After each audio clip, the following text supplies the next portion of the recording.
प्रेक्षकांनो, लक्ष्मीच्या पावलांनी या मालिकेचा आजचा म्हणजे 15 ऑगस्टचा भाग तुम्ही ऐकत आहात। तत्पूर्वी तुम्हा सगळ्यांना स्वातंत्र्य दिनाच्या खूप खूप शुभेच्छा। संगीताताईने मंगळागौरीचा विषय काढलाय तेव्हा या कलाचे बाबा म्हणतात, काय बोलतेस संगे, अगं आपल्याला शक्य आहे का? चांदेकरांच्या प्रतिष्ठेला शोभेल अशी मंगळागौर करणं? आधीच कर्जाचा डोंगर आहे आपल्या पुढे। आता संगीताताई म्हणतात, सगळं ठाव आहे मला, पण एवढे दिवस मी विषय काढला नाही, असं करून कसं चालल? आपल्या पोरींचे सणवार करावे लागतील ना। आपण दोन्ही बी पोरी एकाच घरात दिलाय ना, सासूरवाडी आहे त्यांची, कधी ना कधी विषय त्यांच्या जवळ काढावाच लागणार आहे। पण माझं काय म्हणणं आहे, आपण विचारून बघू, ते काय बोलता ऐकून घेऊ, काढू काहीतरी मार्ग, पुढचं पुढे बघू आपण। मी एक काम करते, मी काय करते आहो, नैनीला फोन करते। तसं बी मी लई दिवसापासून नैनीशी बोललेच नाही हो। आपली नैनी 2 जीवाची आहे, तिच्याशी बोलणं पण झालं नाही माझं। मी तिच्याशी बोलता बोलता मंगळागौरीचा विषय काढते। बिचारा या संगीताताई त्या नैनाला फोन करतात तर ही बाई ही गेम खेळत असते आणि मग लगेच म्हणते, शिट, ही मम्मा पण ना, हिला नको त्या वेळेला फोन करायची फार वाईट सवय, सगळ्या गेमचे पॉइंट्स गेले माझे, शिट।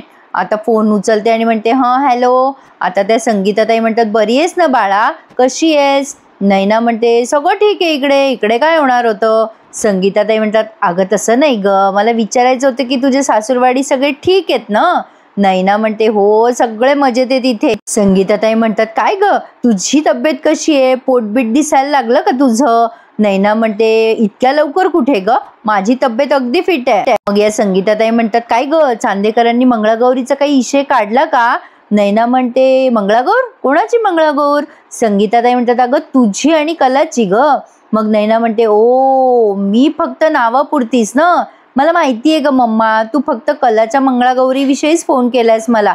मगाशीच मी तुला विचारणार होते, मला कसं काय फोन केलास तू, तुझ्या लाडक्या मुलीला नाही केला? संगीताताई म्हणतात, अगं तू कधी फोन करते का आम्हाला? अगं आम्हाला करावं वाटतो फोन, तू आई होणार आहे, 2 जीवाची आहे, अगं चांगलं विचार कराव, चांगलं बोलाव, म्हणजे स्वप्न बी चांगले पडतात असं 2 जीवाचं असताना। मग नैना म्हणते, बरं ठीक आहे, ते काय म्हणत होती तू मंगळागौरीचं?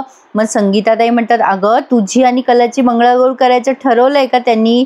नैना म्हणते, नाही, इथे काही विषय चालू नाहीये असा, आणि तसं पण मम्मा मंगळागौर वगैरे ह्या असल्या विषयांमध्ये मला अजिबात इंटरेस्ट नाहीये। नैना फोनवर बोलत असताना या रोहिणीने तिचं सगळं बोलणं ऐकलंय आणि नैनाने एवढं उद्धटपणे फोन कट केलाय, बाकीचं काहीच बोलली नाही ती, काही वाटलं पण नाही तिला की आपल्या आईशी पुढे काही बोलावं नाही बोलावं। इकडनं संगीताताई हॅलो हॅलो म्हणत असतात आणि तिने फोन कट केला, बिचाऱ्या नाराज होऊन जातात। पण आता रोहिणीने तिचे पुढचे प्लॅनिंग आणि प्लॉटिंग करायला सुरुवात केली बरं का। कला आता अर्ध्या रात्री डिझाईन्स बनवत असते, आजोबा जागे होतात। कला म्हणते, आजोबा तुम्ही उठलात? आजोबा म्हणतात, अगं चालू दे तुझं काम, मी पाणी प्यायला उठलो होतो। आता आजोबा पाणी घ्यायसाठी म्हणून येतात खरे, पण आधी ते कलाशी बोलायला येतात आणि म्हणतात, काय ग कला, ठीक चालू आहे ना ग काम, असं डोसक्याला हात लावून का बसली आहेस? कला म्हणते, आजोबा अहो आता सणावाराचे दिवस येतील, बघता बघता गणपती सुद्धा तोंडावर आले आणि आज मी मीटिंग मध्ये जी काही कल्पना मांडली ना, त्याच्यासाठी मला प्रेझेंटेशन तयार करावं लागतंय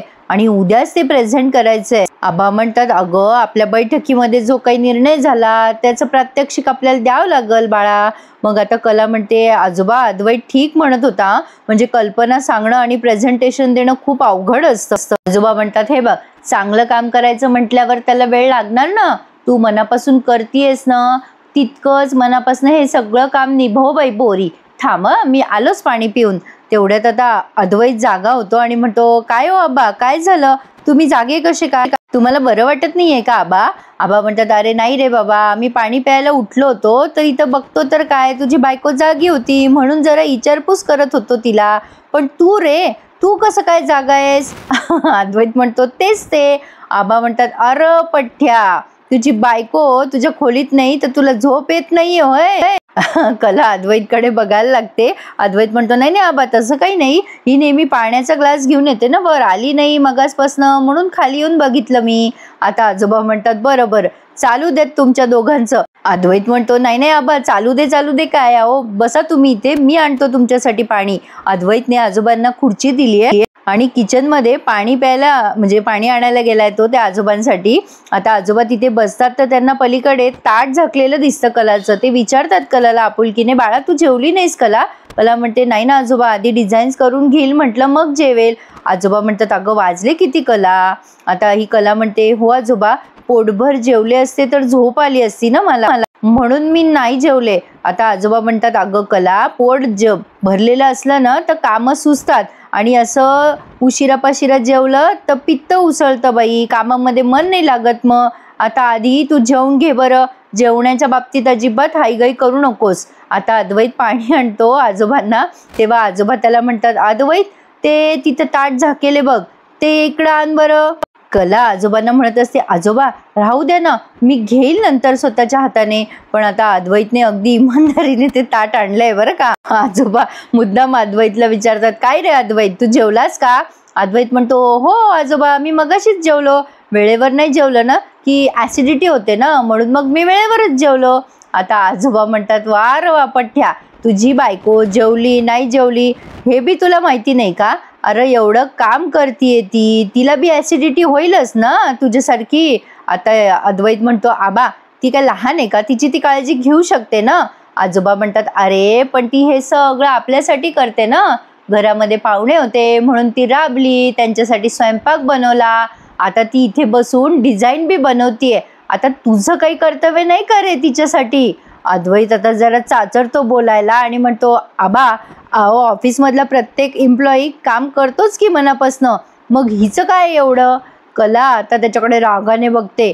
मग आता आबा म्हणतात हो रे बाबा, तुझं म्हणणं बरोबर आहे, पण तो माणूस जेव्हा घरी येतो तेव्हा त्याचा जोडीदार त्याला विचारतो काय हवंय काय नको, नाही एकमेकांची काळजी घेतात ना ते. आता ही तुझ्या ऑफिसमधली एम्प्लॉई पण आहे, पण ही आधी तुझी बायको आहे, हे असं विसरू नको तू. अद्वैत आता मी काही तुला सांगणार नाही हा, आपल्या बायकोशी असं हलगर्जीपणानं वागणं तुला शोभतं का? चल बैस खाली आणि जेवण तुझ्या हाताने तिला भरी. अद्वैत म्हणतो काय आबा, मी कशाला भरू हिला जेवण? हिला आहे ना 2 हात 2 पाय, तोंड बडबड करायला आहे की तिचं. आजोबा म्हणतात काय रे अद्वैत, हा सगळा स्वयंपाक तिने कोणासाठी केला? आपल्या समजासाठी ना. घरामध्ये पाहुणे आलेत, ती नवीन होती आपल्या घरामध्ये, तरी पण तिने सगळ्यांसाठी व्यवस्थित स्वयंपाक केला. घरच्या अन्नपूर्णेला तू असं उपाशी ठेवणार आहेस होय? अद्वैत तुला काय ठरवायचंय ते ठरवू बाबा, पण तुला जर डिझाईन वेळेत पूर्ण करून हवे असतील तर तू तिला जेवू घाल, म्हणजे तिला डिझाईन्स तयार करता येतील. अद्वैत तू प्रत्येक गोष्टीकडे बिझनेस म्हणून नको बघत जाऊ, ही तुझी बायको आहे लक्षात ठेवत जाय, आणि तिच्याशी प्रेमानं माणुसकीनं वागणं हे तुझं कर्तव्य आहे. बैस आता इथे, मी आलोच हां. आता आबा त्या दोघांना थोडी प्रायव्हसी देतात आणि मग त्यांच्या खोलीत निघून जातात. आबा इतकं त्याला प्रेमाने समजून सांगत असतात, पण हा मात्र त्या कलाला हिडीस फिडीस करण्यात काही कमी ठेवत नाही. कला आता बघत असते त्याच्याकडे, हा असा घास चिवडत असतो आणि तिच्या नाकाजवळ नेतो. कला चिडते आणि म्हणते काय तुझं इथे माझं तोंड, नाकात नको घास घालूस माझ्या, बघ ना धड जरा, इकडे बघता येत नाही का माझ्याकडे? अद्वैत म्हणतो मला नाही जमणार आता हे सगळं. मग कला म्हणते जा मग इथून उठ, माझं मी बघून घेईल काय करायचंय ते. अद्वैत जातो खरा, पण तो पुन्हा खुर्चीवर येऊन बसतो. आता कला म्हणते काय झालं आता, कशाला बसलायस वापस? अद्वैत म्हणतो दार उघडे अजून आबाचं, बाबा झोपले नाही वाटतं, मुद्दाम दार उघडलंय. कला म्हणते मग आता काय? अद्वैत म्हणतो मुद्दाम बाबांनी दार उघडं ठेवलंय. कला म्हणते मग भरव आता मला घास. अद्वैत म्हणतो मी नाही भरवणार. कला म्हणते नाही भरवायचंय तर जा ना मग, मला का डिस्टर्ब करतोयस? अद्वैत म्हणतो मी तुला डिस्टर्ब करतोय का? तू शांत बैस बरं आधी. कला म्हणते अरे बाबा तू जा ना, माझं मी जेवेल. आता अद्वैत म्हणतो आबा बाहेर आले ना तर ते माझ्यावर ओरडतील, तू काही कमी नाहीयेस, मुद्दाम चुगली करशील त्यांच्याकडे तू. अद्वैतचं असं आहे, तुझं माझं पटे ना, तुझ्या वाचून करमे ना. अद्वैत आता कलाला बळजबरी ते घास खाऊ घालतोय जेवणाचे आणि म्हणतो माझ्या झोपेचं खोबरं करून टाकलंस. आता कला तो घास खाते आणि म्हणते हो खरंच भाजीमध्ये खोबरं जरा जास्तीच झालंय. अद्वैत म्हणतो काय चाललंय तुझं, उगा फालतूपणा करू नकोस, गपचूप खा. कला म्हणते मी काही फालतूपणा करत नाहीये, तू मला गपचूप भरव. आता अद्वैत जेव्हा तिला घास भरवत असतो तेव्हा कला म्हणते डिझाईनवर सांडेल ना तो घास. अद्वैत म्हणतो डिझाईनला काही होता कामा नाही खरे. आता कला म्हणते हो ना, मग नीट व्यवस्थित घास भरव मला, नाहीतर सांडेल तो खाली. चालणार आहेत का तुला खरकटी डिझाईन्स? अद्वैत म्हणतो नाटकं नको करू सुगीचंच. कला म्हणते मी मस्करी नाही करत आहे, मी सिरियसली सांगतेय. नीट भरव घास, नाहीतर जा गपचूप जाऊन झोपून राहा. अद्वैत म्हणतो हो भरवतोय मी, नीट भरवतोय, खा आता एक एक घास. आता कला घास खात असते, ऑलरेडी तिच्या तोंडात असतो एक घास. अद्वैत पुन्हा तिला घास खाऊ घालत असतो. आता कला म्हणते चाव तर दे ना मला घास. अद्वैत म्हणतो काय 32 वेळेला चावणार आहेस का घास? कला म्हणते अरे मला चाव तर देतो घास बाबा. अद्वैत म्हणतो घास नीट खा आणि त्या डिझाईन कडे लक्ष दे. अशा पद्धतीने झालं बाबा जेवण आणि ती डिझाईन पण पूर्ण झाली. आता पहाट झालेली दाखवली आहे त्यांनी. आबा विचारतात काय रे अद्वैत, झालं का तुमचं प्रेझेंटेशन? मग आता अद्वैत म्हणतो हो आबा, आपण जी काही आयडिया सांगितली होती काल मीटिंग मध्ये त्याचं सॅम्पल प्रेझेंटेशन रेडी आहे. खरे नाही, काल ती आयडिया सांगितली होती ना सगळ्यांपुढे, त्याचं सॅम्पल रेडी आहे. बघूयात आज पुढे काय होतंय ते. आबा म्हणतात मला त्याच संदर्भात बोलायचं होतं. अरे त्या दिवशी सुनबाईने सगळी परिस्थिती उत्तम सांभाळली बघ. काल तर पाहुण्यांची उठबस पण तिनेच केली. तिचं कौतुक करावं तेवढं कमी आहे बरं का. आता तिथे सगळे मेंबर्स हजर आहेत, नैना सोडली तर. आता आबा म्हणतात अरे त्यानंतर रातभर ती डिझाईन करत बसली होती. मी स्वतः पाहिलं ना माझ्या डोळ्याने. आणि त्या दिवशी मीटिंगमध्ये आणि घरच्या कामामध्ये तिचा आत्मविश्वास बघून मला असं वाटतंय की उद्या बी ती समद नीट करणार आहे बघ. कलाला फार छान वाटत असतं आबा तिचं कौतुक करताय. आबा म्हणतात आता किती पण अडचणी आल्या तरी बी माझी कला यावर मात करणार बघ, माझा विश्वास आहे. मग ते घरातल्या गोष्टी सांभाळणं असो नाहीतर हापिसातल्या, कला सगळं उत्तम निभावेल बघ. आता रोहिणी मनात विचार करते डॅड तुमच्या या सुनेला डिझाईनच्या कामावर कसं लक्ष देता येणार नाही हे बघेल. या कलावर जो तुम्हाला कॉन्फिडन्स वाटतोय ना तो ओव्हर कॉन्फिडन्स मध्ये बदलायला वेळ लागणार नाही. ही कला एक दिवस स्वतःच्या हाताने सगळं स्पॉइल करणार आहे बघा. आजोबा म्हणतात कला अद्वैत तुमचं अभिनंदन. रोहिणी म्हणते डॅड अहो श्रावण सुरू झालाय, आपल्या घरामध्ये 2-2 सुना आहेत, आपण मंगळागौर करायला हवी यावर्षी. आता आजोबांना फार आवडते कल्पना तिची. ते म्हणतात वा रे वा रोहिणी, पहिल्यांदा काहीतरी अर्थपूर्ण बोललीस बाई तू. हा विषय उत्तम काढलास बघ. पण माझ्यापेक्षा तुम्ही घरच्या मोठ्या बायकांनी समजा ठरवायला पाहिजे. धूम धडाक्यात करू आपण मंगळागौर. आपल्या घरात हे काहीतरी चांगलं होतंय म्हटल्यावर वातावरण लई भारी असतं बघा. कला खुश होते मंगळागौरीचं नाव ऐकून आणि तिच्यापेक्षा जास्ती या रजनीताई खुश होतात आणि म्हणतात अगं बाई मंगळागौर म्हणजे आता घरात प्रसन्न वातावरण असणार. मी आता लगेच कामाला लागते बघा आबा. आता आबा म्हणतात कलाला हाताशी घे रजनी, चांगला मुहूर्त काढ, कामाची यादी कर आणि मग कोणाकोणाला बोलवायचं ते सांग. मग आपण मंगळागौर कधी ठरवायची काय ते सगळं बघूयात. कला आहेच की तुझ्यासोबत समजा ठरवायला. आता रजनीताई म्हणतात हो आबा, मी लगेच येत्या मंगळवारचाच मुहूर्त बघते. पाऊस जरा जास्तीच आहे आबा यावर्षी. पुढे पाऊस जर वाढला ना तर बायकांना नटून थटून यायला जमत नाही हो, त्रास होतो ना पावसामुळे.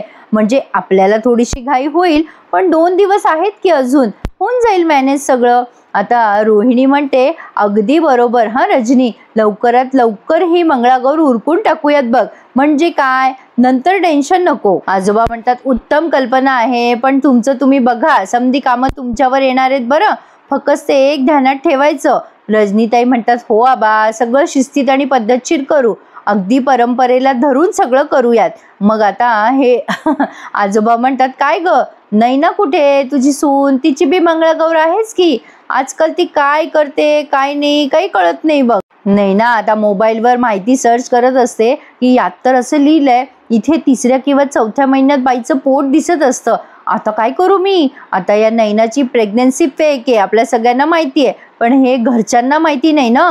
नैना विचार करते अरे देवा या पोटाचं काय करू आता, काय कटकट आहे यार, काय भानगड होऊन बसली आहे माझ्या डोक्याशी. आता काहीतरी कर नैना, कर काहीतरी, असा विचार करून आता नैनाने कपाटातनं काहीतरी ओढणी का ड्रेस काहीतरी काढलंय आणि त्याचं असं गोल दुडकं केलंय. साडी काढली आहे बहुतेक तिने आणि पोटाला ती गुंडाळून बघतीये की 3 महिन्याचं पोट वाटेल की नाही वाटणार. आणि मग विचार करते हे जरा जास्तीच वाटतंय नाही, हे एवढं पोट दिसलं तर शंका येईल ना. मग त्यापेक्षा थोडं कमी करते. मग आता ती कमी करते आणि म्हणते हां आता सगळ्यांचा विश्वास बसेल, 3रा महिना आहे, निदान आत्ता तरी सुटले मी बाबा. आजोबा आता रजनीचंही कौतुक करतात आणि म्हणतात रजनी इतक्या दिवसाचा आपला घरचा शिरस्ता छान प्रकारे निभवतेस तू, आता कला बी आहे तुझ्या सोबतीला. कला म्हणते, आजोबा तुम्ही काही काळजी करू नका, आम्ही सगळं व्यवस्थित निभावून घेऊ. रजनीताई म्हणतात, हो आता सगळं कामाला लागायला हवं, आमंत्रणं द्यायची, कुठल्या कुठल्या बायकांना बोलवायचं ते बघावं लागेल. अगो हो कला, कुठले खेळ खेळायचे ते पण बघावं लागेल ना आपल्याला. आता सोहम म्हणतात, 1 मिनिट आई, बायकांना बोलवून खेळ खेळायचे म्हणजे? अरे हां, मंगळागौर म्हणजे तेच ना, रात्रभर फुगड्या खेळणं, गाणी गाणं, बायका मस्त धमाल करतात ना, त्यालाच मंगळागौर म्हणतात ना. आता आबा म्हणतात, हो बाबा त्यालाच म्हणतात मंगळागौर, नव्या नवरीचा मान असतो बाबा नवीन लग्न झाल्यावर. सोहम म्हणतो, अरे वा आबा, हे बघायला एक्साइटिंग असणार. हे आई, मी काय करतो, या सगळ्याचे फोटो काढण्यापेक्षा मी सेटअपच लावतो आणि पेंटिंग काढतो तुमच्या सगळ्यांची. रजनीताई म्हणतात, काही गरज नाही बाबा, बाहेर ते पाऊस बिऊस पडतो ना, त्याची चित्र काढ तू. हा इव्हेंट फक्त आणि फक्त बायकांचा आहे, पुरुषांना परवानगी नाही आतमध्ये येण्याची. सोहम म्हणतो, अरे यार याला काय अर्थ आहे, ए वहिनी सांग ना तू. आता कला म्हणते, हो बाबा सोहम, इथे पुरुषांना परवानगी नसते, सगळ्या बायका एकत्र येऊन मंगळागौरीचे खेळ खेळतात, रात्र जागवतात. आधीच्या बायकांना सहज बाहेर पडता यायचं नाही ना, 4 चौघांमध्ये उडबस करता यायची नाही. मग हळदी कुंकू, मंगळागौर अशा निमित्ताने बायका एकत्र यायच्या, एकमेकींशी सुखदुःख शेअर करायच्या, भेटीगाठी व्हायच्या, म्हणून तिथे पुरुषांना नो एंट्री बाबा, बायकांचंच राज्य असतं. सोहम म्हणतो, आजकाल तर सगळ्या बायका एकमेकींना रेग्युलर भेटतात ना, आता कुठे पूर्वीसारखं राहिलंय वहिनी, आता का फक्त बायका बायकाच. आता या रजनीताई म्हणतात, अरे बाबा पूर्वीपासून तसंच असतं ते. सोहम म्हणतो, अच्छा, म्हणजे आता लक्षात आलं मला, तुम्हा सगळ्या बायकांना गॉसिप करायची असते ना खेळता खेळता. एक बाई दुसऱ्या बाईला म्हणते, अहो ऐकलं का, असं झालं तसं झालं. मग दुसरी म्हणते, छान छान, असं झालं का, आलं ह माझ्या लक्षात. रजनीताई म्हणतात, बायका मुळात गॉसिप करतात हा समजच चुकीचा आहे. याचं उत्तम उदाहरण म्हणजे आपली कला आहे. आपली कला बघ कशी कामाशी काम ठेवते. आता रजनीताई म्हणतात पुढे, नाही म्हणजे मला असं म्हणायचंय की सगळ्याच बायका, नाहीतर मग तिच्या जावा चिडल्या असत्या ना बिचारीच्या. असो, पण आता अद्वैतराव म्हणतात, चला म्हणजे मला त्या दिवशी ऑफिसला जायला मी मोकळा, मला काही सुट्टी घ्यायची गरज नाहीये. आता अद्वैतचं बोलणं खोडतात आबा आणि म्हणतात, नाही बरं अद्वैत, त्या दिवशी तुला काही ऑफिसला जायला मिळणार नाहीये बाबा. अद्वैत म्हणतो, अरे आबा आत्ताच तर म्हटली ना काकी की पुरुषांची काही गरज नसते मंगळागौरीला, मग मी काय करणार आहे त्या मंगळागौरीमध्ये. आजोबा म्हणतात, अरे अद्वैत, अरे तुझीच मंगळागौर आहे ना, तुझ्या बायकोची, आणि मंगळागौरीची प्रथा असते, नवरा बायकोने मिळून पूजा करायची असते. मी तुझ्या आजीच्या जवळ बसलो होतो बरं का पूजेला, इथेच याच घरात, तेव्हा उद्या सुट्टी टाकायची आणि गुमान कलेसोबत पूजा करायला बसायचं मंगळागौरीच्या. आता अद्वैत आणि कला दोघं एकमेकांकडे बघतायत, जणू काही त्यांच्यावर मोठं आभाळ कोसळलंय.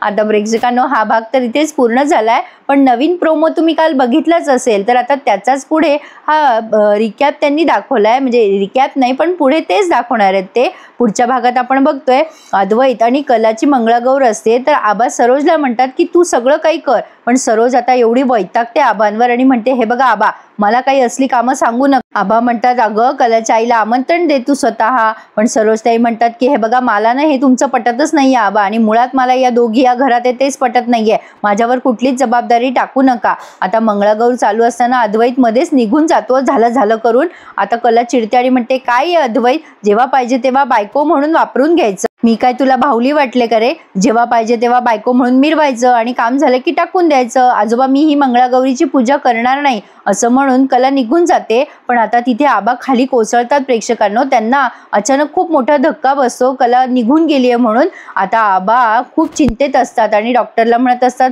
माझ्या अद्वैत आणि कलाचा संसार मला कधी बघायला भेटेल. अद्वैत विचार करतो, आबांसाठी का होत नाही, पण मला खरेशी चांगलं वागायचं नाटक करावंच लागेल. प्रेक्षकांनो, आबांसाठी का होईना पण अद्वैत कला सोबत चांगलं वागणार, आणि चांगलं वागता वागता त्याला प्रेमाची भावनेची जाणीव होणार आणि त्याला कळणार की ही भावना किती चांगली आहे. कलाने घेतलेला निर्णय मला तर पटलाय. काय वाटतं तुम्हाला या बाबतीत, मला कमेंट करून नक्की कळवा. माझा रिव्ह्यू आवडत असल्यास चॅनलला आवर्जून सबस्क्राईब करा, आणि हो, तुमच्या मित्रमंडळींनाही शेअर करायला विसरू नका.